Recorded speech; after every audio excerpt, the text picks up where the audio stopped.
All right, what's up, guys? Welcome to the 179th episode of the Grow My DJ Business Podcast. My name is Cream. Gary W. here.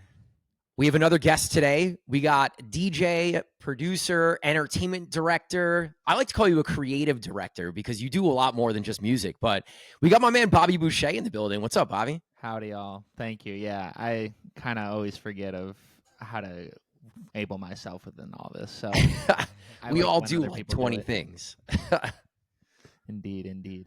I was thinking about this and I'm like, how do I want to intro Bobby? And I'm like, you're like a creative director because you're into not just like the music and stuff. And obviously we'll get into some of the forward hospitality stuff, but like you're also into like fashion and sneakers and like all this other stuff.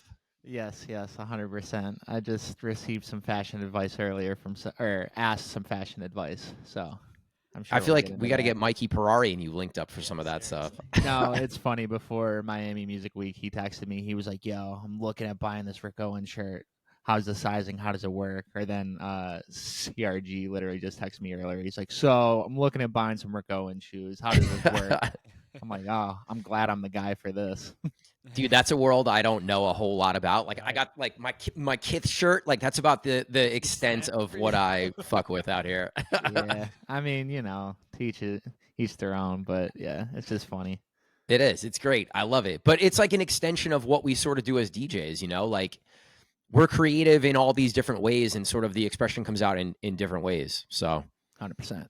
The lifestyle brands are really, really getting tied into so many other different aspects, not just DJing, but like, you know, at the Masters this past week, Malvin had a house over there and like a bunch of like creatives were in there and they had DJs all week. And like, there's a lot of like creative just of those like kind of brands popping up all over the place in many different interests. It's kind of taking the world by storm, the fashion world by storm a bit. there's like a whole influencer culture in the golf world too, which is crazy. Which right is now. crazy. It's gotten out of control. But anyway, off topic. Sorry about that. Hey, all works.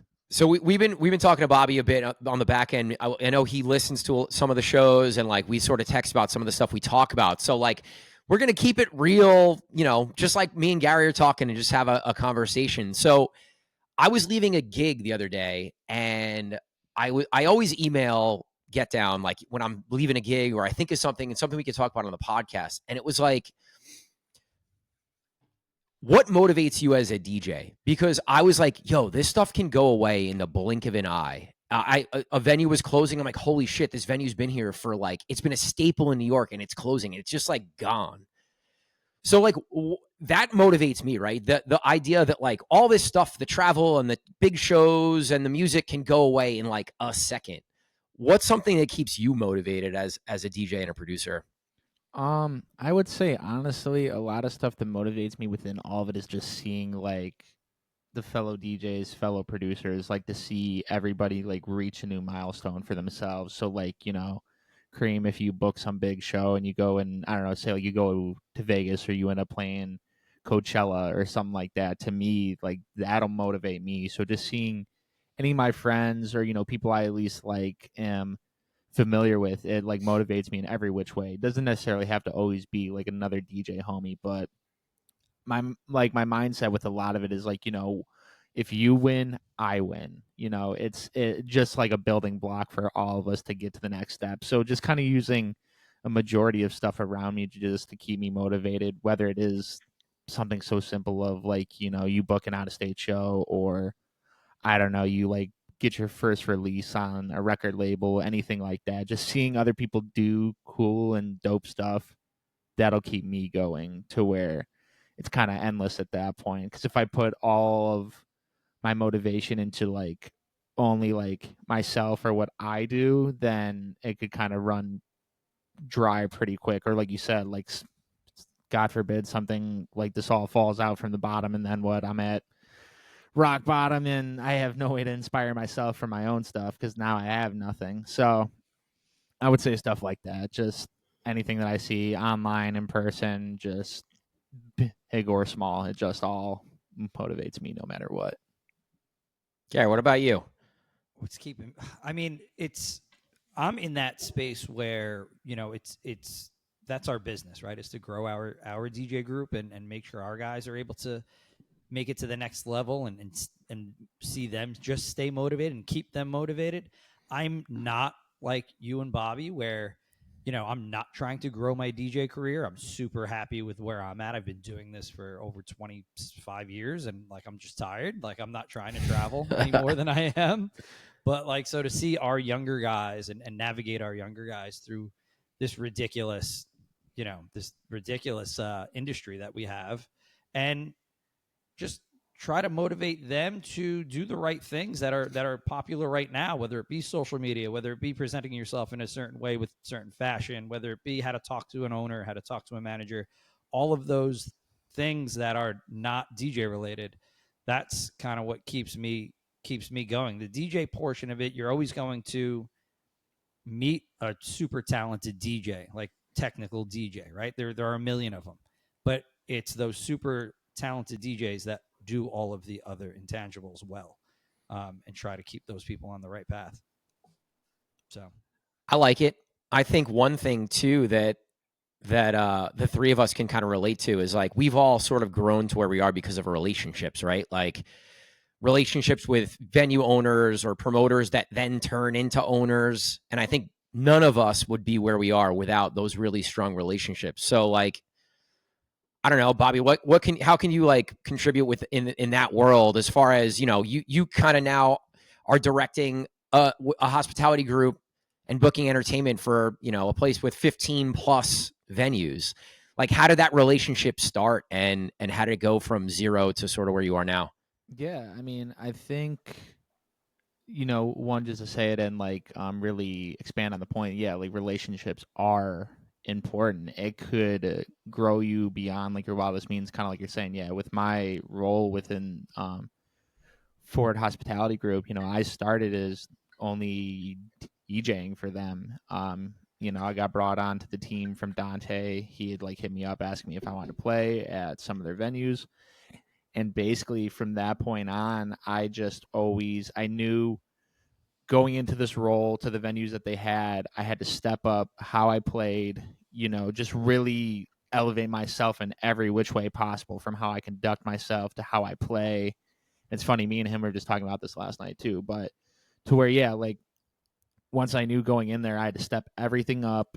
And then basically just each time I played at any of their venues, just making sure I did good work.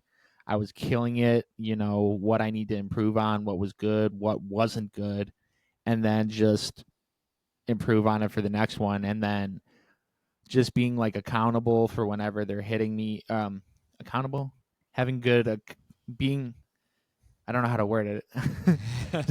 just basically they could count on me for whatever like they might need. If they call me like, yo, this guy can't make it, we need you there ASAP, boom, there, done, no questions asked. And just come in and, you know, really up the standard and set a good precedent for myself, to where now eventually, you know, I'm trying to think, I was DJing for them for like 5 years, I think, at first, and now like I'm 7 or 8 years in with them in total.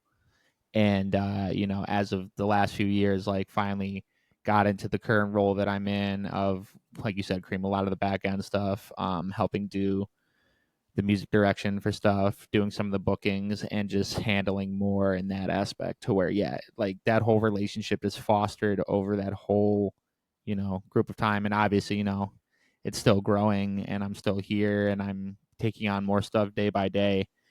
And just, yeah, no matter what it is, it could be a big or a small relationship, but, you know, it can always foster and grow into something bigger.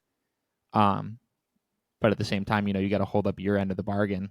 You know, if you're kind of slacking and whatever, you know, it kind of tells them or whoever that maybe, you know, you might not be the right fit to move up.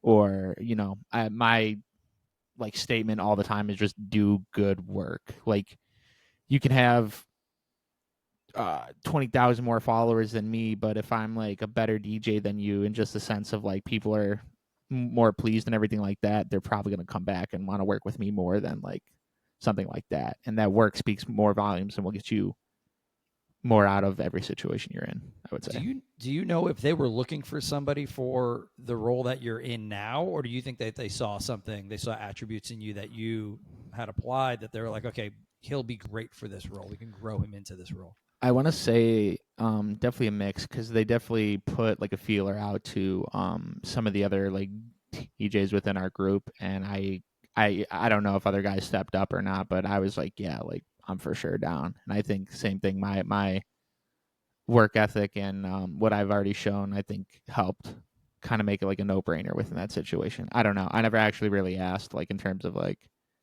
maybe why I got chose over somebody else, but I think just like I said, just being able to step up and allow my work and what I do to speak for itself, rather than having to like just talk my way through it and advocate. Yeah, like reliability in our space is huge, right? Like, and I think that's the word you were looking for before, but I think just being reliable, always being on call, always being ready to help out when needed, whether that be in the DJ position or making a playlist for a place, or establishing a sound for the restaurant or whatever it might be. And just being available to do that. I mean, yes, we do it as a company all the time. We'll put out a feelers, who wants to help out with this, and then it's whoever executes best and whoever really fits into the role and feels comfortable with it and is passionate about it. We've all been in positions where you're interested in a role, but then you get into it and it's like, well, it's not really for me, and that's okay. That's not a big deal.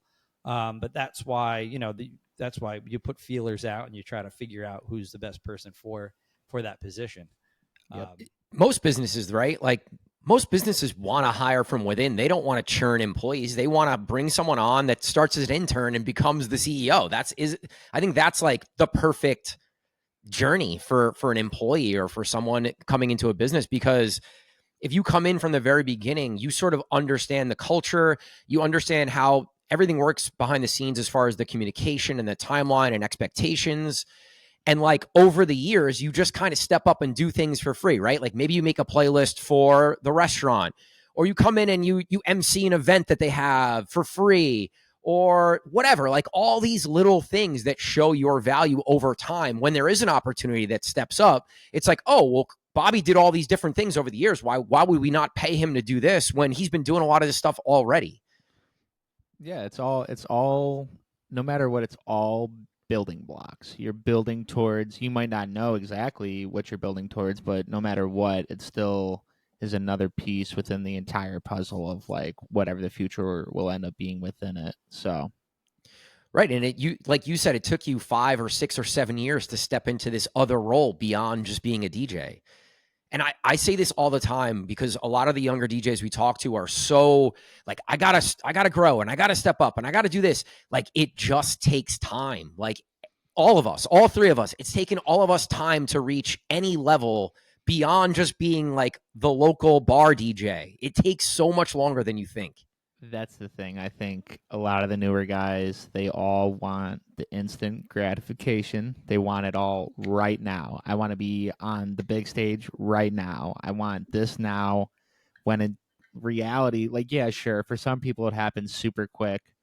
And but I think if you look at it, the quicker you go up, the harder and faster you're going to come right back down. So I think no matter what, and at the end of the day, it's about the slow game, and that's the longevity. So like I said, I've been with the group for 7 years. That's no like that's a lot of time invested into like one thing, let alone like one specific area. And I think now I've been DJing like 13, 14 years. So even in that, so even prior to all this, like that was all the building blocks, and it didn't come quick. None of this stuff happened overnight.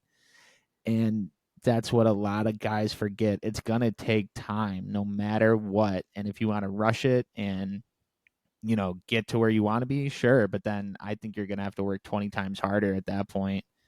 Like you're not going to know how to navigate certain situations, certain conversations with people, owners, bookers. Like you're just going to end up blowing it just because you're like, yeah, now, now, now, now, now, now, now, now, now. Like I need it now. I need to get in this now.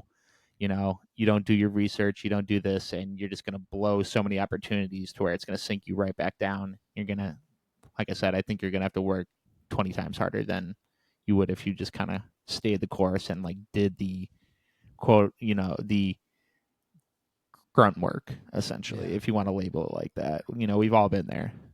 it's overlooked, Cream, like how many levels there are. I know we've talked about it, but like I think as a younger DJ coming up, you don't understand like how many levels of DJing there are. There's the local DJ, and then there's the one step up from that. Everybody wants to be like, I want to go from local DJing to being like touring and playing festivals. It's like, well, there's about 5 or 6 more levels in between that. And like, you know, whether it be production or whatever, whether it be just, you know, kind of Cream, kind of where you're growing into and beyond that. And then the next step after that and being like the Vegas resident DJ. And then the step beyond that to then playing Coachella stage. And then, you know, trying to make huge records and things like that. Like there's just so many different levels to it where when you're a young and naive DJ, I think you just overlook all those middle levels, right? And it's 0 to 1,000 real quick where, like you said, like the quicker you get there, the quicker the fall could be. So two things. So I think opportunities, you get opportunities when you're ready for them. You know, like when people outside of your inner circle and bookers and promoters think you're ready, it's probably when you've done enough to be ready. You know, like just because you think you're ready, the market has to tell you that you're ready for certain things. So when the opportunity arises, you have to go and crush it and take advantage. And then you've reached a new level, right? And now you can start working towards the next level. But I don't know. You can't force opportunities to happen, because I think if you force opportunities, you have a better chance of failing and then falling back down. And you're taking one step forward to take 2 back instead of just slowly taking those steps forward. Yeah, agreed. A lot of times when you push like that, and if you push like that and you're not ready and you fail, it becomes 10 times harder to get back to that spot that you were at. Like, because there's going to be negative connotation that comes along with it, right? Like I can think of instances where that has happened to some guys, and like they never got back to that place where they were because they just weren't ready for that position, right? One other thing. Whenever a younger DJ says, yo, I want to go play this place, I'm like, well, look at who they're booking. You know, they're booking Rick Wonder and Bobby Boucher and Conflict. And like, are you on that level yet? Like, no, the answer is no. So, and those guys have been in the game for 10, 15, 20 years. So like, there's only so many spots. And right now, a lot of those spots are filled up with DJs who have been in the game for 10 or 20 years. So like, you have to look at it like that too.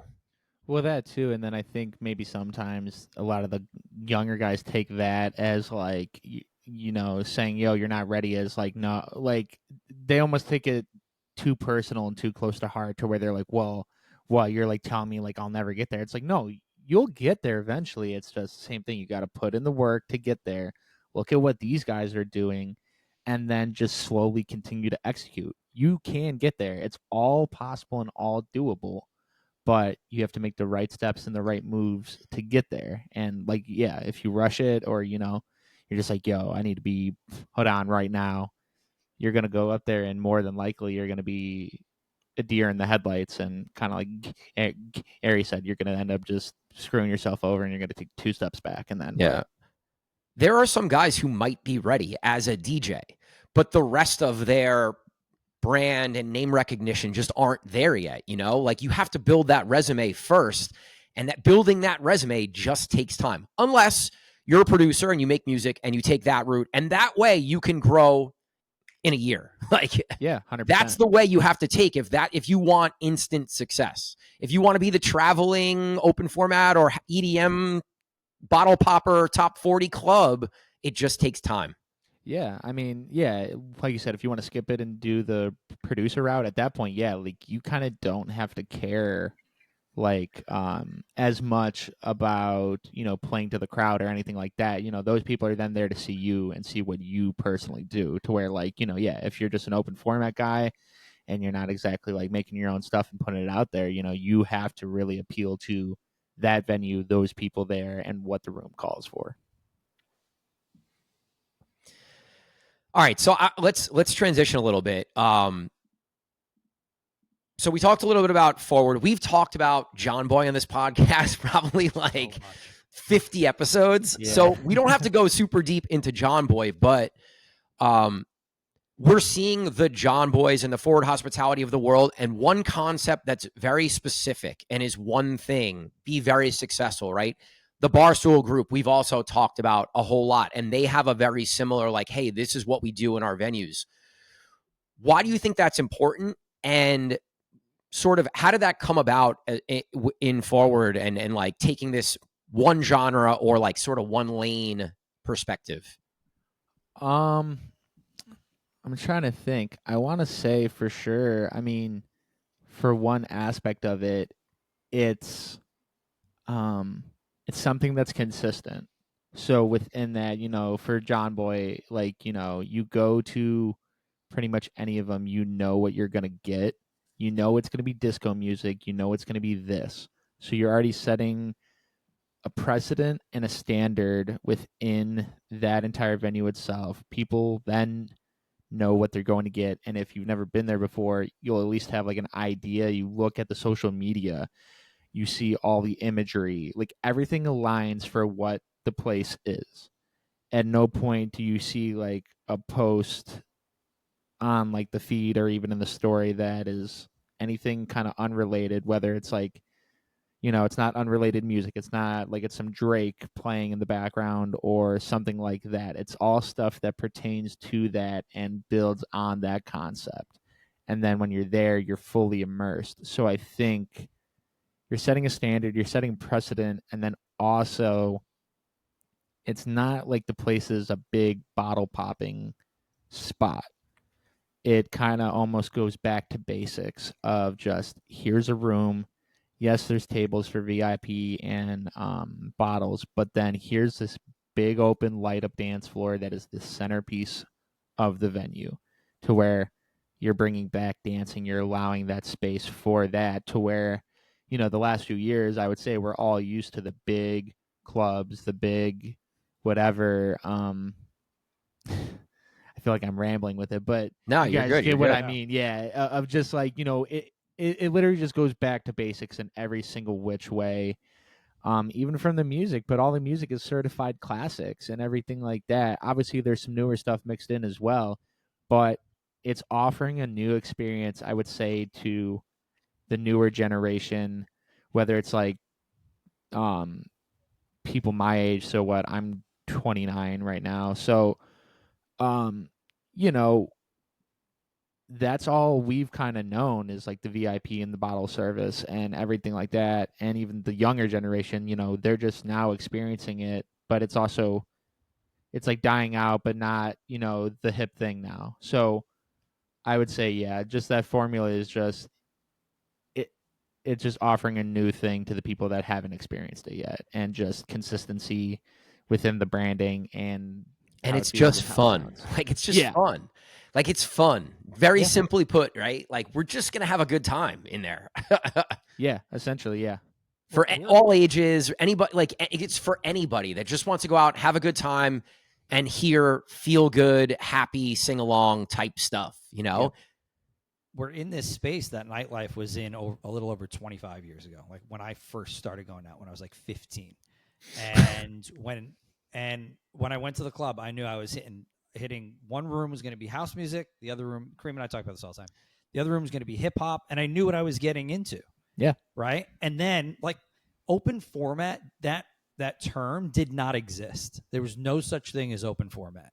Like I was the only DJ that I knew in my area that played both house music and hip hop, because all of my friends listened to hip hop, but I loved house music.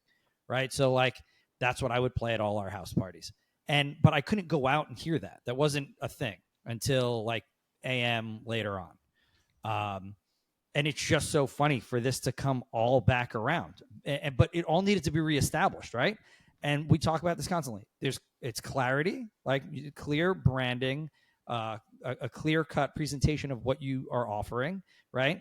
Identity, immersion, like all of these words are just these sticky words that we always use to talk about what's really working right now.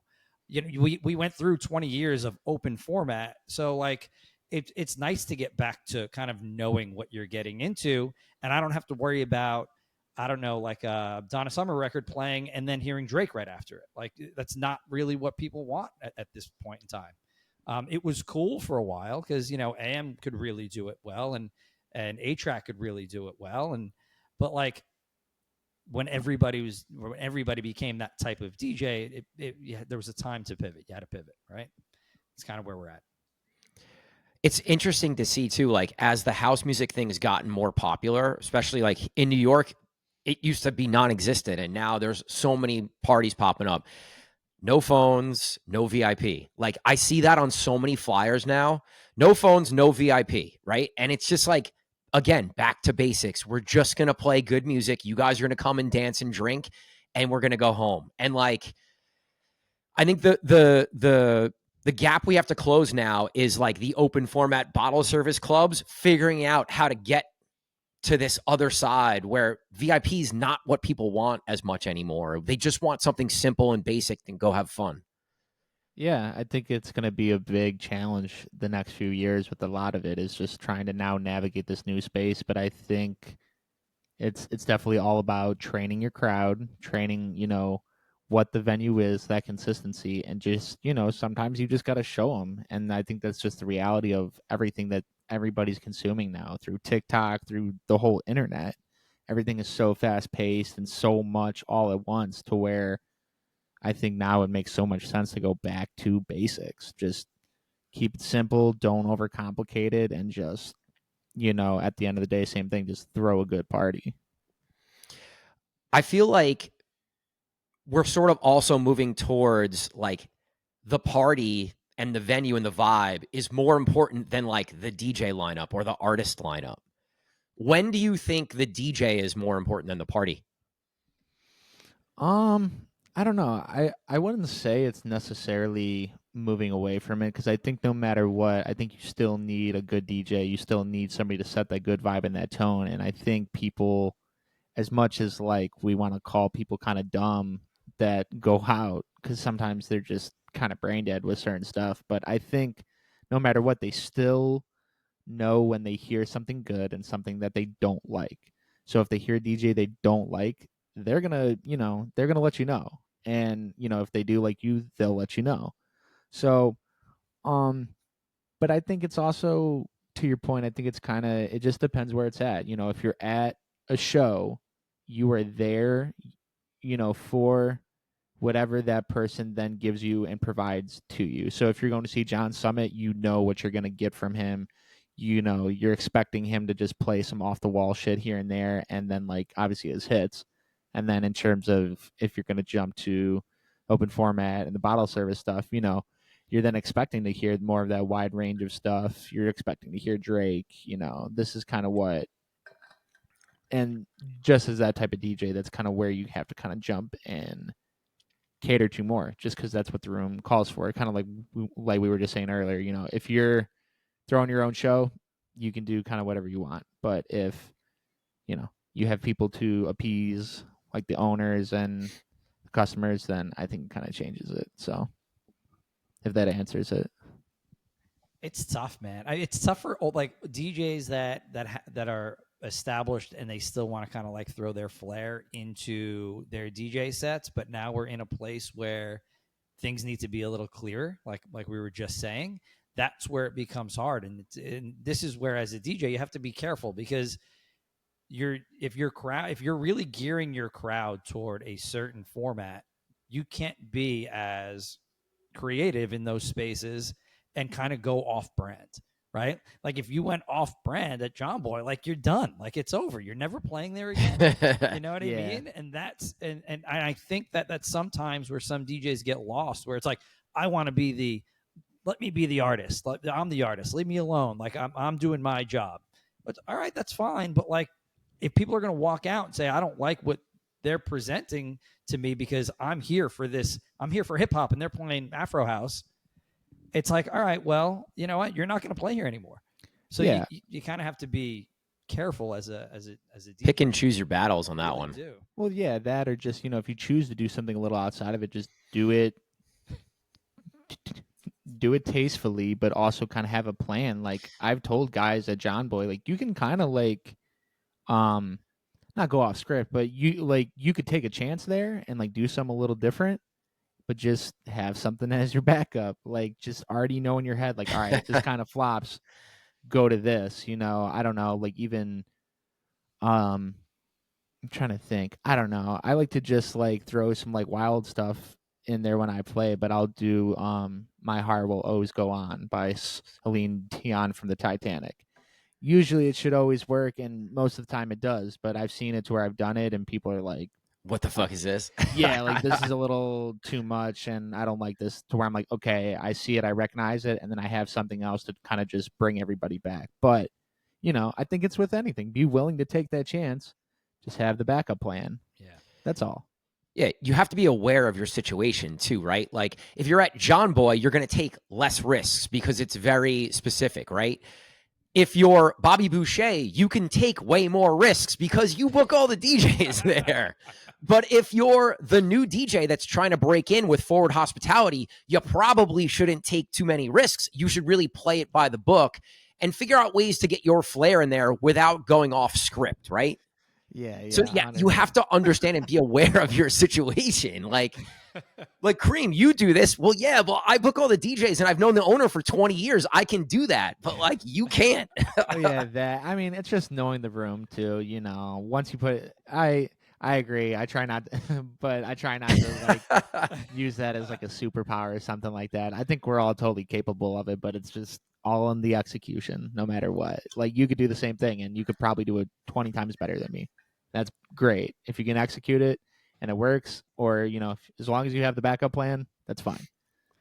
That was the AM effect, right? He could play whatever the hell he wanted. Like if he wanted to play Rage Against the Machine, yeah, it worked when he was playing it during his set. But if you want to take that back to your local bar, it's not going to go off as well. You just don't have that kind of leeway, like you're saying, Creed. So like, yeah, you have to be super aware of that stuff. I want you to put your DJ Booker hat on real quick. As far as like, if we're not talking about like the regional guys, the travel guys, the ticket guys. Like we're talking about like local DJs. Do you think most DJs locally are replaceable? And the reason why we bring this up, I just feel like certain people think sometimes that they're bigger than they are, right? When in reality, the owner doesn't really care, right? The managers don't really care. They just want someone that they trust, that they know that can do the job and make it a successful night. Whereas sometimes the DJs are like, well, I'm this person and I built my name to this level and like, you guys need me here. So that's why I asked the question, just to give you a little sort of back understanding. Yeah. I would say it's kind of a mixed bag answer. I would say no matter what, yes, I think we're all replaceable. It's such like a shitty term to use and just like kind of can be a meaning at times. But I would say, it's tough.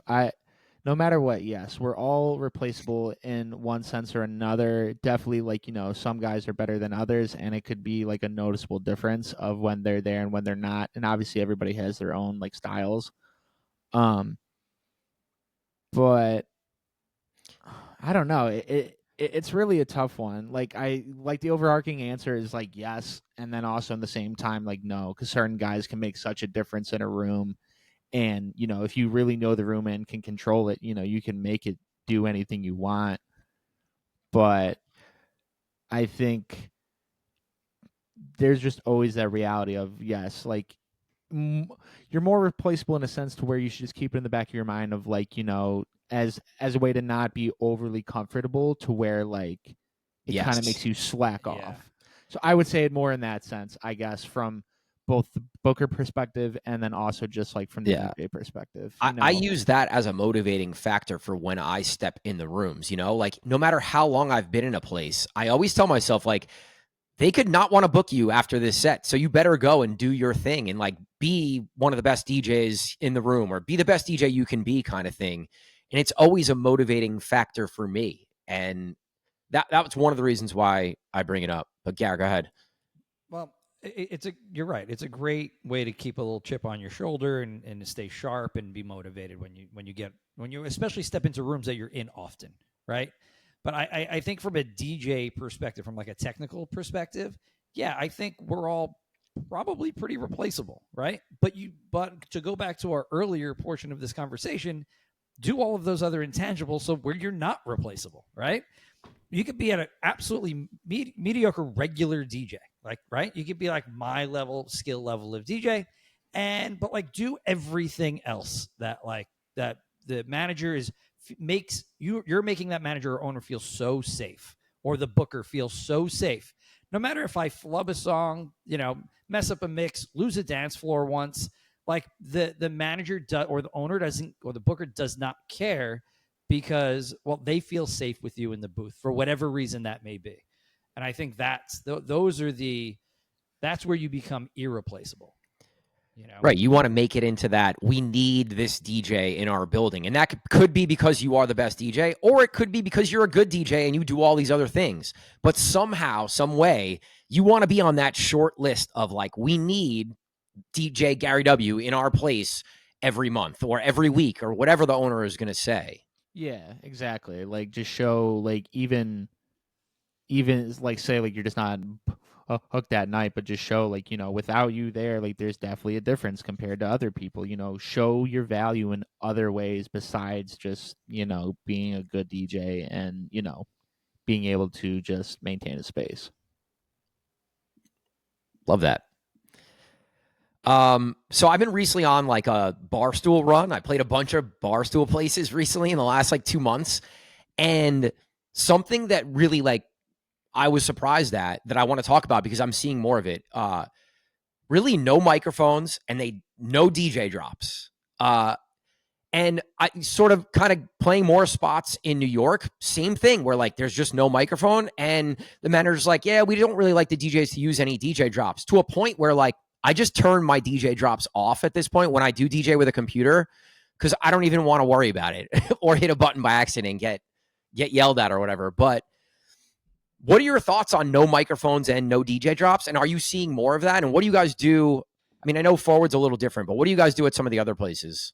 I'll give you a second to think about that, because before you get into that, this is kind of where that last question that came from.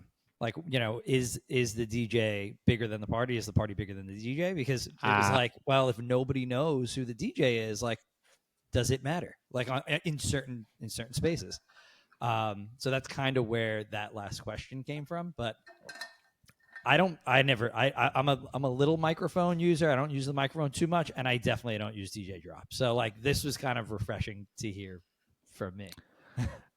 Yeah, I mean, I don't know. I would say like neither of them are like a necessity. Obviously, like doing a DJ drop can help and creates like recognition. Like, like I can't even lie. I'll walk down the street sometimes here in Cleveland and like I'll see people and like they'll yell my DJ drop and just stuff like that, to where like it's something so like that matters. Like that's a different. That's a big thing. Yeah. It does, but I don't think it's a make or a break, because no matter what, and same with the microphone. Like, I don't know, for a while I never really used it too much, and like here and there I'll use it. Like even at like John Boy, the way I always kind of use it is if like a song doesn't hit how I want it to, I can use the mic to kind of hype it up, or just say something to create that space of energy that like the song didn't hit.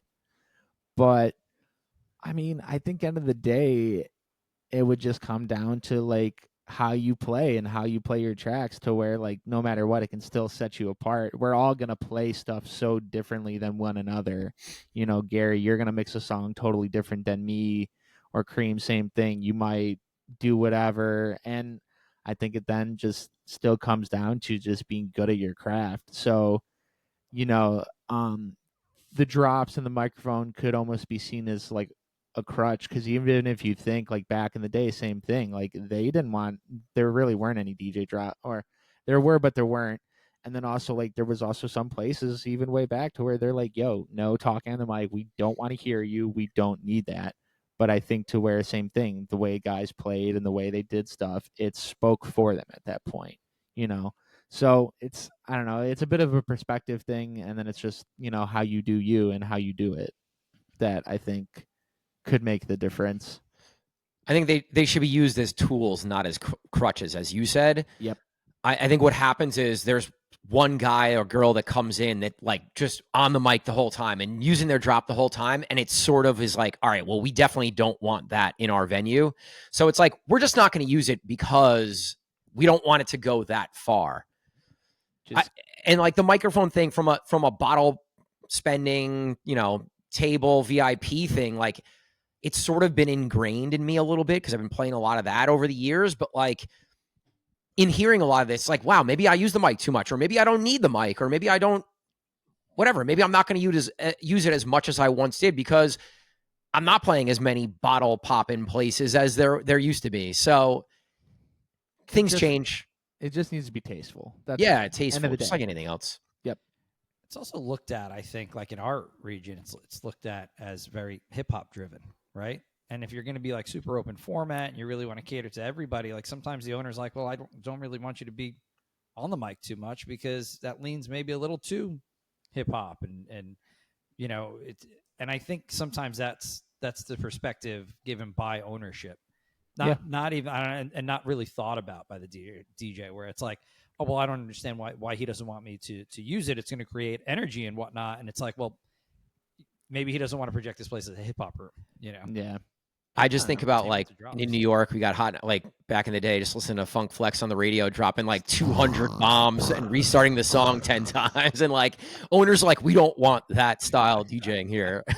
or now he's telling people to go into the nearest corner store and rob it. Or something like that. Crazy. Off the wall. That's funny. Here, you guys mind if we pause? Because I got to like go to the bathroom super bad. Yeah, we're good. I've been like slamming water. All right, cool. We're back. We'll take a quick break. And all right, so I want to get more into, we talked a lot about like the DJ booker and entertainment director side of things. I want to talk more about you as a DJ and a producer. So I saw you recently are in Vegas. Is that first time in Vegas recently on the record, right? No. So this is technically second time playing in Vegas. I did it last year. I got an opportunity through our company, through Forward Group. They had invited Dante to come do this Palooza thing, I think they were calling it, and it was at AU, which is at Zook, so it's their day club. So then he eventually asked me, I think it was like a week before, he's like, hey, next week you want to come play in Vegas and do this pool party? Excuse me. You want to come out to Vegas and do this pool party? I'm like, yeah. Like, he's like, cool. They'll get you a hotel room. You'll actually get paid. And it was like a pretty good check too, to play like an hour. And then whatever. I was like, yeah, like why would I not do that? So no, so technically, yeah, this upcoming weekend, April 18th, 19th, yes, I'll be on the record. So my second time technically playing in Vegas. Yes. Congrats, bro. That's awesome. I know long and winded. As far as like DJ stuff, it's one of my goals for sure to get to Vegas. So congrats for sure. Great. 100%. Thank you. Great thing. So at Forward, right, you're playing with tons and tons of artists. And I think that's a really hard thing. I know Gary was like naming off some of the names. Gary, well, name some of them. Well, some of them, I don't know. They're so different. There were so many different ones. Like were the Black Keys there? Is that where you played with them? Or no. So I was didn't think something. so. That was somewhere else. No, that was totally different. That was like down in Akron, where they're from. So that's like 30 minutes from Cleveland. But no, that was with them. That was like this little, I don't know. It was kind of weird. It was like in conjunction with this crypto tour for America. They did it in multiple other cities. So I think they did it in Boston, and then they did it with like the Chainsmokers, and then whatever. So it was like you had to download this crypto wallet, and then you got access to the show or something like that. And I don't know. It was also weird because how they did the setup. The band was facing inward of the stage, so like usually where like the black curtain is, and then like their backs were to where the audience would usually sit. So it was maybe a group of 100-some people in front of them, and then some other people that were like up in the stands in the back.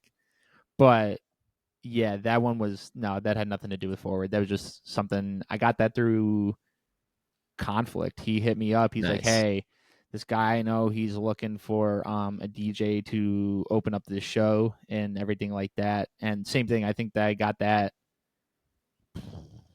It was like a week or a couple days before it was supposed to happen. What kind of set did you play for that? Was it different than like what you would normally play? Yeah, 100%. Yeah, I sure. like really went through and did a lot of research into it. I instantly just started watching interviews with them, doing research. I like put on like their Spotify radio and just whoever else was like in proximity of like their sound. So I'm like, okay, this is kind of the route that I could go. So I know I can play a lot of like more indie rock. So whether it's MGMT, Arctic Monkeys, Tame Impala, and then watching their interviews, there was one with like DJ Vlad, and they were talking about how when they started or when they met in Akron, they were like they bonded over their love for like Wu-Tang Clan and like New York style hip hop and everything like that. So I'm like, all right, cool. I could play stuff like that because then it's almost if you know and you're a real fan. Sorry, like not a real fan, but you know some of their lore. It makes sense of why I would be playing Wu-Tang Clan or then who else? They had what's his name? Well, what's the one? Not man, why can't he's a producer and did the project with MF Doom. Jay Dilla? No, Danger Mouse, right? Oh, Danger Yeah, Mouse. yeah. Okay. Yeah. So he helped produce like I think their first 3 albums. So even like that, I'm like, all right, cool. I could play some Danger Mouse because then it again, if you know, and it ties back into everything that deals with them. So just my thought was like, let me just do stuff that complements them and Yeah. complements what would be in the room because I can't really like playing Katy Perry or something to open for the Black Keys just wouldn't make Yeah. sense. Right. That's why I asked. Yeah, Did yeah. you post that mix somewhere? Yes, I think I posted it on SoundCloud and Xcloud. Because I breezed through it and I was like, oh, like he's like mixing like guitar, like he's guitar riff mixing, and I was like, I loved doing that because Cream and I used to play at like a local spot where like we would open with indie when indie was big. Yep. And like that was always my favorite way to mix indie rock was like just by riffs and whatnot. It was pretty. Yeah. So No, yeah, with dope a lot of those a lot of sets that I do when it's like stuff like that where it's more specialty or just in general, I always want to go in and do the little extra bit of research to complement the moment, and not take away. I think that just hearing you talk about how you prep for one show with an artist tells me why you're successful. Like, because it's not like, oh, I'm going to go look at their set list and see like whatever, but you were watching interviews and like you're really digging and doing the homework. And like, as just regular nightlife DJs, we can do the same level of preparation, like Yeah. you can find out what's a big record in a particular city. It could even be in your same state. Like it might vary a little bit, or find out what the staff really likes, or find out what the owner really likes. And it's like these little touches that show that you care and show that you take that extra step to be extra prepared. And people recognize that shit. Oh yeah, it makes a world of difference. And if you if you really want a challenge of somebody to open for, like open for Lil Jon. Yeah. I'd say he's one of the most not because of him personally, but he's the most difficult person to open for because he's touched so many records, whether it's producing them or like, it's his songs personally, or then, everybody uses his voice as like a hype up within builds or anything like that. And it's the most embarrassing thing in the world to just like you play something and then the drop is, put your hands up. And then it's his voice and you're like, oh my God. Like it's just a facepalm moment to where, but like people just don't I like broke this down to somebody before of like when I've opened up for him a few times, but I'm like, dude, there's certain records you can't even play because he produced the records. So he's probably going to play it and it's still him. Like people just don't even think that far ahead. Yeah. Who's like the favorite act that you've played with? If you have one. I don't know. There's a few. The couple times with Waka Flocka is always fun. He's just like the energy he brings and like the show he gives off is just kind of unreal. So him for sure. A highlight for sure, I think last year was with opening for Timmy Trumpet, just because for that one, I decided to take more of a risk and I went all sticks for the opening. So no laptop, nothing, just straight up stick, and just same thing. I tried to really curate it, especially with somebody like him. It's very high energy, hard style type music, just like whatever. So I didn't want to really take away from it or anything like that. So I really focused down and was just pulling different kind of levels of some trance or some other like bass house and some harder stuff that would complement it but not take away. I think that's a big important part whenever you're opening for anybody, whether it's like a big level guy or like a traveling guy or anything like that. So yeah, I would say those two, and then I don't know. I'd say just another highlight too from last year was same thing of I got to open for Bone Thugs and Harmony too, so that was kind of like super cool and sentimental just because they're like one of the biggest artists to come out of Cleveland. And then saying, I got the call for that the day before or like a few days before, and then it didn't even confirm until the day of like the first show.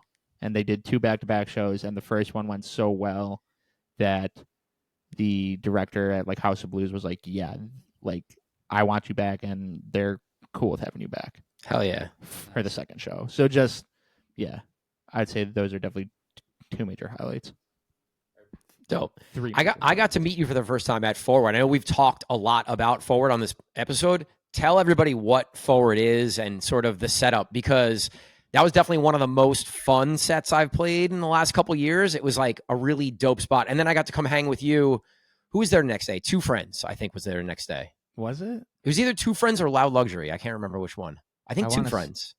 No, I think it was Loud Luxury. It could have been one or the other. I don't remember which one. Yeah, because it was a day party the next day. But yeah, I mean, for those that aren't aware yet, so Forward is a fully outdoor Vegas, Miami style nightclub that's just this massive room that's surrounded by a bunch of shipping containers, and we would bring some of the biggest names like within dance music or music there to perform and do sets. It fits, I don't know, something like 900 people, fully outdoor. It's only open from the end of May. So what is that? Memorial Day weekend to Labor Day weekend. So like a quick window, and then it closes for the winter. And it's just something truly unlike anything that's in the Midwest, let alone in the middle of Ohio. Like unheard of. I mean, this is like 10 years of it being open now. Wow. I was super impressed, man. Like, it's right on the river. It's like right on the water. You said the shipping containers. You have like trains going through as you're DJing. Like, there's a train. There's like behind you. There's a pool and a bar. In front of you, there's just like a massive open space with VIPs on the outside. Like, it's just such a super impressive space and super cool. Yeah, it's again, it's unlike anything you'll see anywhere around here. You would like you step in there and you kind of transform, and you don't like you forget that you're like here in Cleveland.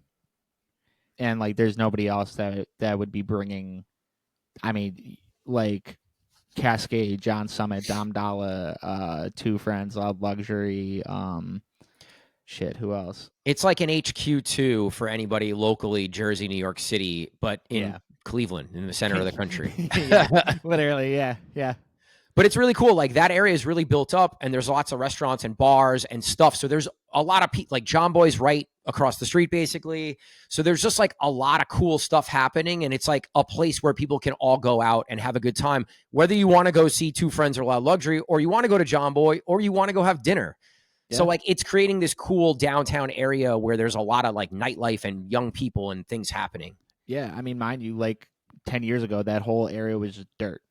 Like there was nothing there, so it's built up over these last like few years, and it's slowly just adding more and more. And I mean, like even back in the day, like back in like the 90s and the 80s, and even before that, that whole area, so it's called the Flats, like that was like, it was like a destination for people to come from all over, and it was popping like nonstop. Like it would be a party from like Sunday to Sunday, is from what I was told. Or then like even in that river, so where like Forward and all that said, that's called like the East Bank, and then there's the West Bank, and it was the same deal. Like there was a bunch of different venues over there back in the day, and literally like people would line up their boats in that river, and you would just boat hop. You would just walk across to get to the other side, or like anything like that. It was like insane. Nice. Yeah, so it's definitely cool to.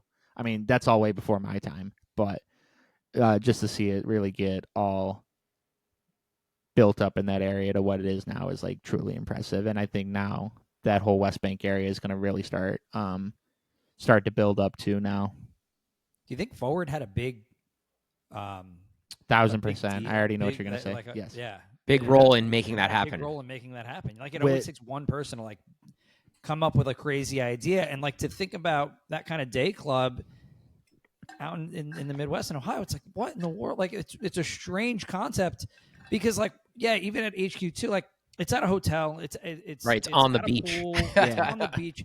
It makes sense there. Like it makes sense to have a place like that in Miami, though I can't think offhand of one that would be exactly like that. And then obviously Vegas has a few of those. So like there aren't a ton of those types of venues in the country like that I can think of offhand where it's like this standalone kind of only outdoor spot. We're getting one here in Orlando right within the year, but like I feel like it's just not a concept that is seen across the country, and especially there. And then obviously it makes an impact on the things that are around it. Yeah, no, I mean, like I said before Forward was even built, yeah, like that whole area, they had kind of demolished a bunch of stuff, and it was just dirt. And this one guy named Scott Wolstein, who kind of owned the property, he had like the initial vision to like really rebuild that area, and then he had approached our owners and Forward Group, and like just like, hey, like I don't know if you guys have any ideas or stuff or anything like that. And then they came up with this concept, and so it was crazy and unheard of. And they say all the time, they presented it to so many people to like invest, and they were like, you're insane, like there's no way this is going to work. And over the last 10 years it just built up into something that you see now, and like set like a good standard for anything and everything within Ohio, and I think beyond. If you build it, they will come, right? Yeah, like if that's a phrase to like encapsulate that venue, yes, that would be exactly it. I think that's the way a lot of us have been thinking locally. Like if there's not something cool that you're excited about, like if you build it, the people that are into that might come hang out and come to your parties and stuff. 100%. So it's like similar idea. Yeah. All right. Anything else we want to cover? Anything we haven't covered? Anything you want to promo? We got Vegas this weekend. That's a big one. Yeah. Let me pull it up actually. If I can think about it. So everybody should go follow Bobby. It's at Bobby Boucher, BOOSHAY. Yep. 216 on every single thing.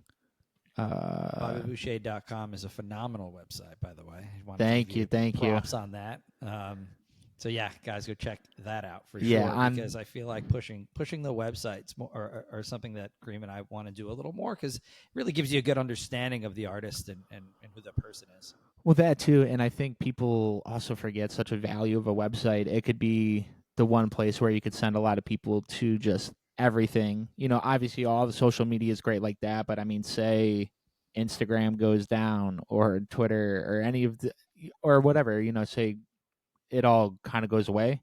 Yeah. Cool. I still have all of that same stuff right here on the website. It's all right there, and use it as your database, use it as where to keep everything, use it as your time capsule, essentially. Kays has a really good one too, and all the stuff that he does is there. He even has his EPK, so when he gets booked, he sends the venues or the graphic designer to the website, which I love too. And it was like, damn, I need to get on this. See, I've thought about adding mine to it, but then I'm like, there's definitely some personal stuff in it that I'd Yeah. rather just. Right, like you're gonna remove the W9 and stuff from that one. Yes, 100%. Yes, it'll be the website version and then the actual version.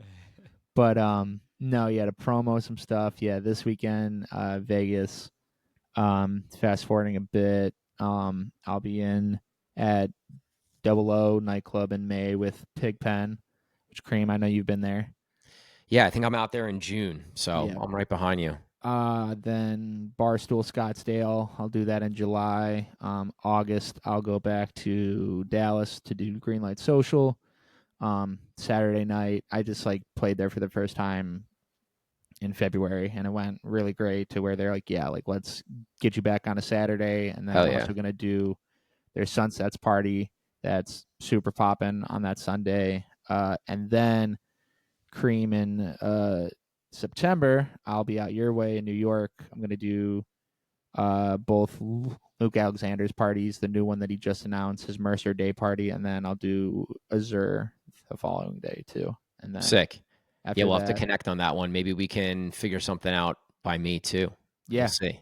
whichever. I'm down to just kind of hang out, whichever, and come watch and hang out. And then Barstool Nashville in September, and then within that too, I'm gonna be going back to Miami to play at our new spot out there, Shiso, and then whatever else the future will then hold. Just a light travel schedule, something light. Yeah, it's I'm kind of dreading this Vegas one because I think I'm gonna go I'll leave Friday, and then I just booked to do something with the Cavs on Sunday, so I got to come back. I'm gonna get done at On the Record at 3 a.m.